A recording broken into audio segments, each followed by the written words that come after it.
Hi there, and welcome back to the video tutorials on C++. Now that you know a little bit about what programs are and what programming means, let's get familiar with how C++ works.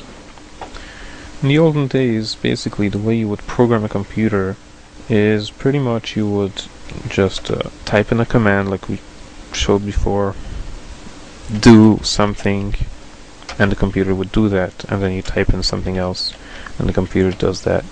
This is called a interpreted programming language, meaning you type a command and that command gets executed right away, right after you type it. C++ doesn't exactly work that way. In C++, you're working with a lot of files. You're going to be typing up a whole bunch of your code,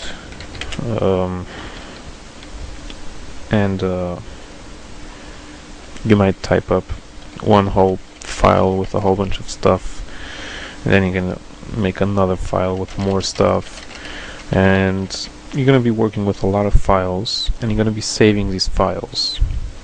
So now let's imagine that we already typed up a few files with a whole bunch of C++ code.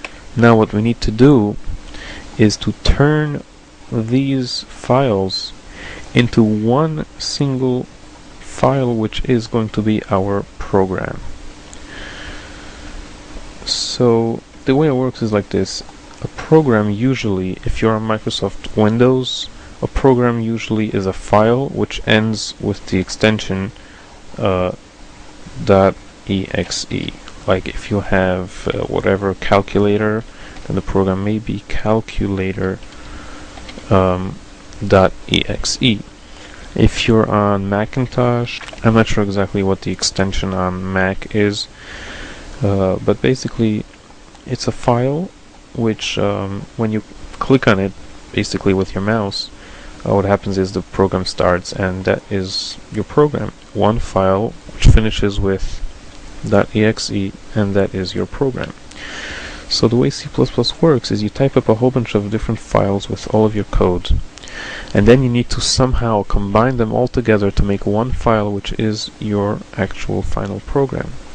The way this is done is using a program which ironically has been programmed by programmers. This special program is called a compiler. A compiler does this type of magic of taking all of your files and turning them into a .exe file, which is the actual program. So the very first thing to talk about if you're thinking about programming in C++ is about getting yourself a compiler which we're going to use to compile all of our code that we typed up and turn that into the actual program. Years ago, and many programmers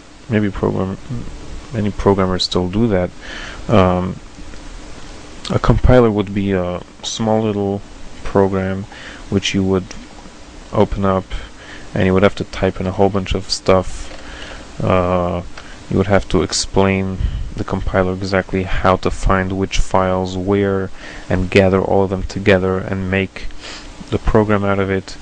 That was a long time ago. Nowadays you can find a compiler program which is a lot more user-friendly and looks a lot nicer, and there are even free such compilers on the internet which you can go ahead and download and start using right away. There are more professional ones which might cost a lot of money. I myself am using the compiler which is called the Microsoft Visual C++ compiler because I'm using Microsoft Windows.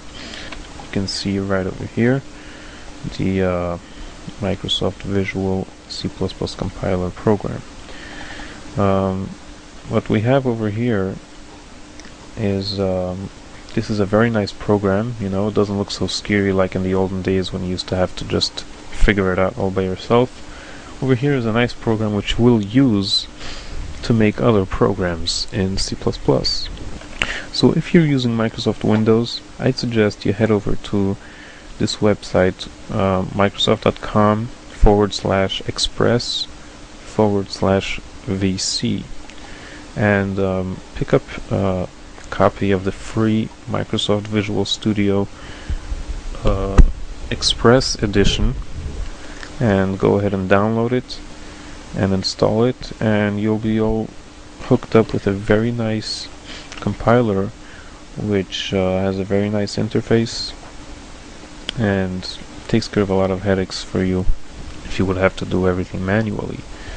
If you run some other operating system like Macintosh or Linux, then go look it up on Google or some other website exactly what type of compiler suits your needs, and once you're ready with that and you download it and install it, you can move on to the next part of our tutorials.